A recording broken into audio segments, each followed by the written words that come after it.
lá, agora que você já descansou, nós podemos mudar de assunto. Nós vamos entrar agora no subsistema de intermediação. Então, lembrando aqui, nós vamos fazer isso várias vezes, para a gente ter isso bem memorizado. Conselho Monetário Nacional, junto com o Banco Central e com o CVM. Então, as três instituições que compõem aqui o subsistema normativo, que nós já vimos, pode vir como subsistema de supervisão ou subsistema aqui de regulação. O que nós vamos fazer agora? Nós vamos ver o subsistema de intermediação, que são as instituições aqui subordinadas ao Banco Central e à CVM, as instituições auxiliares, e primeiro nós vamos ver as instituições intermediárias. Lembrando que tanto as instituições intermediárias como as instituições auxiliares são instituições financeiras. Então, nosso foco agora são aqui essas instituições subordinadas ao Banco Central. Para a gente começar, vamos relembrar aí o nosso conceito, ou seja, o que é uma instituição financeira intermediária? Então, eu tenho aqui, se ela é intermediária, ela está entre duas partes, ela vai atuar como contraparte de quem?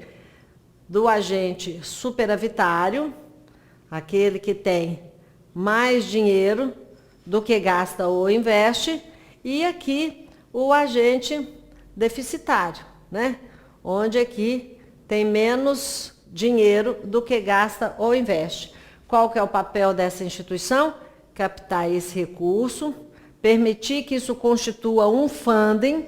Para fazer isso, essa instituição vai emitir um título que é representativo dessa dívida, repassa aqui para o deficitário na forma de empréstimo ou financiamento, aí isso aqui constitui um ativo da instituição financeira, porque é um valor que ela tem a receber.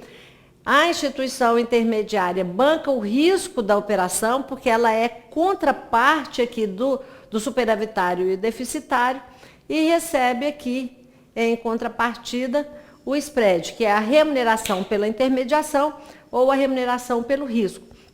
Lembrando aqui que spread não é lucro, né? Spread é receita. Bom, então vamos lá. Quais são as características desses intermediários financeiros ou das instituições intermediárias? Captam recurso do superavitário, emitindo seu próprio passivo, empresta para os deficitários por meio de empréstimo ou financiamento, banca o risco e recebem o spread. Então, essas aí são as características genéricas. Tá bom. O que nós vamos ver? Quais são esses intermediários? Só que antes disso, nós vamos dividir aqui essas instituições intermediárias ou esses intermediários financeiros em dois grupos. Isso aqui é muito importante e um volume grande de questões.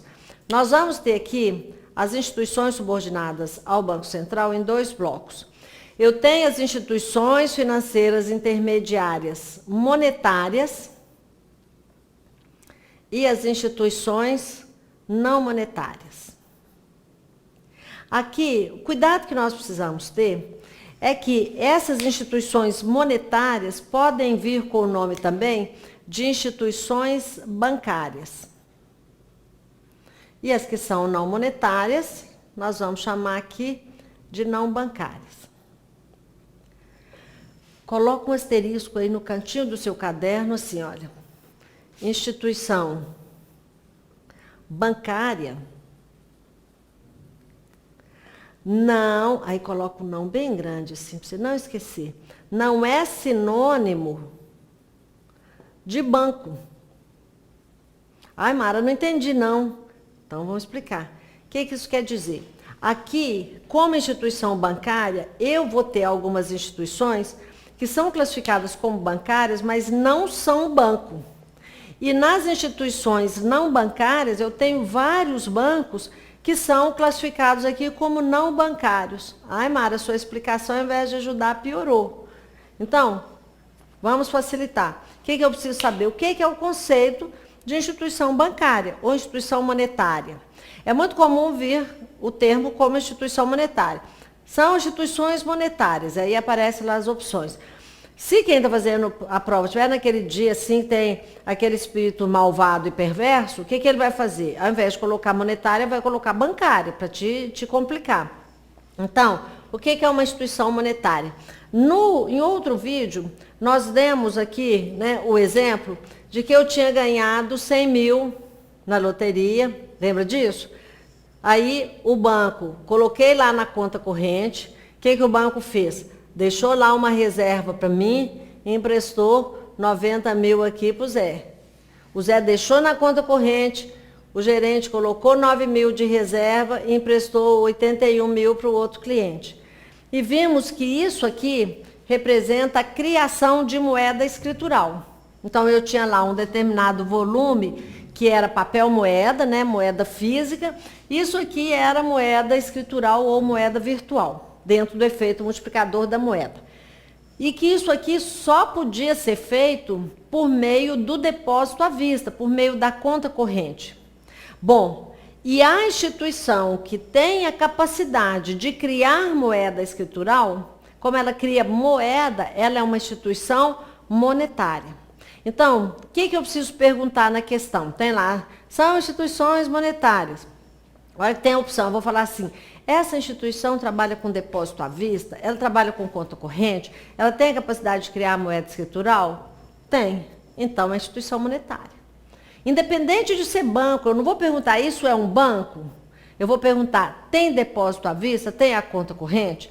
E que, por acaso, vai ser chamada também de instituição bancária. Por que tem esse nome? Porque as primeiras instituições foram bancos, e os primeiros tipos de conta foram a conta corrente. Mas não tem nenhum vínculo hoje o fato de uma instituição ser classificada como bancária e ela ser ou não banco. Então, a regra é, trabalha com depósito à vista, cria moeda escritural, é uma instituição monetária ou bancária, o que é sinônimo, independente de ser banco. Ok? Ah, Mara, então agora tudo bem. Quais são as instituições que estão aqui classificadas nesse bloco? Então, aqui eu tenho bancos comerciais, eu tenho bancos múltiplos com carteira comercial. Vou passar aqui e nós vamos conversar sobre isso aqui exaustivamente. Eu tenho aqui cooperativas de crédito.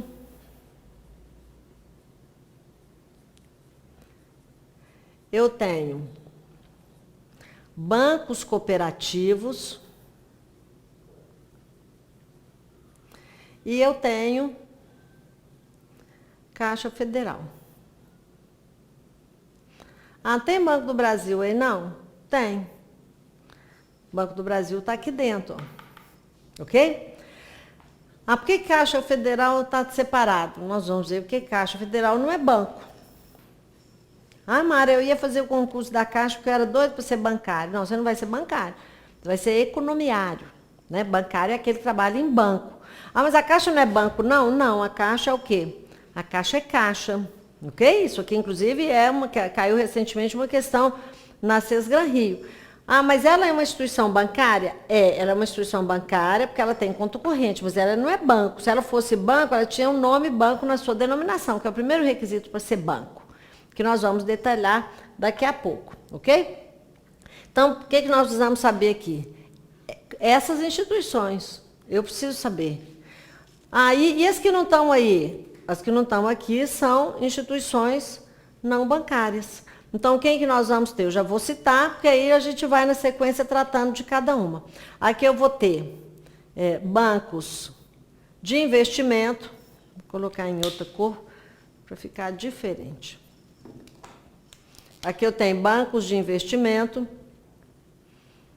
que nesse bloco são as maiores questões são sobre bancos de investimento. Eu tenho bancos de desenvolvimento. E aqui, bancos de desenvolvimento, eu tenho bancos de desenvolvimento regionais, então pertencem a um estado especificamente, e eu tenho aqui o Banco Federal, que é o BNDES. Aqui nós vamos ter também as financeiras, financeira é o apelido, porque o nome formal é Sociedade de Crédito, Financiamento e Investimentos. Nós vamos ter aqui sociedades de crédito imobiliário. Eu tenho associação de poupança e empréstimo. Eu tenho aqui bancos de câmbio. Eu tenho sociedade de crédito ao microempreendedor. E nós temos aqui as sociedades de arrendamento mercantil. Sociedade de arrendamento mercantil são as instituições aqui que trabalham com leasing. Ah, Mara, eu não estou vendo aqui as factoring. Factoring não é instituição financeira, ok? Factoring é uma sociedade de arrendamento comercial.